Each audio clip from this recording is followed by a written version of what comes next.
தரப்பட்டிருக்கின்றன. இவற்றை மொழிபெயர்ப்பதில், தமிழ்நாட்டிலே மொழிபெயர்ப்பதில் மிகச்சிறந்த அறிஞர்கள் வழிகாட்டி சென்றிருக்கிறார்.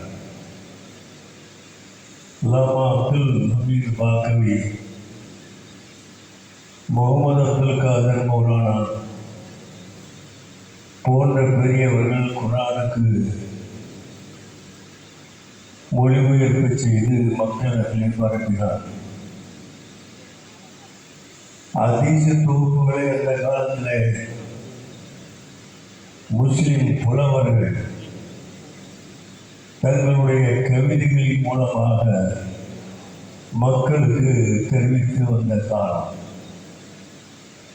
பிறகு ஹதீஸ் குர்ஆனின் அடிப்படையை அரபு தமிழ் என்று ஆக்கி மக்களுக்கு சொன்ன ஒரு காலம்.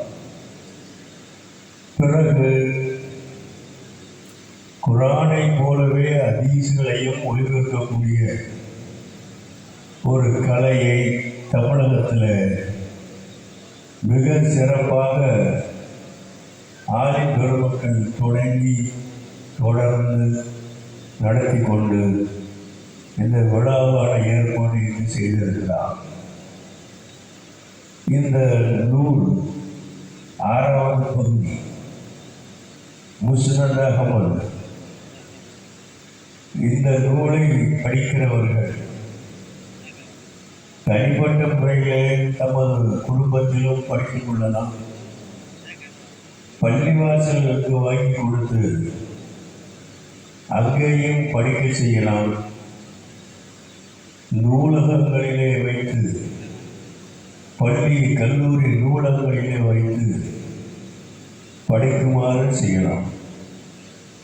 அப்படி படிக்க செய்வதுடைய நோக்கம் என்ன என்றால், இஸ்லாத்தை பற்றியும் குர்ஆன் ஹதீஸில் என்ன சொல்லப்பட்டிருக்கு என்பதை பற்றியும் நாமும் தெரிந்து கொண்டு மற்றவர்களும் அறியக்கூடிய வகையில் ஒரு ஏற்பாடாக அது அமையும்.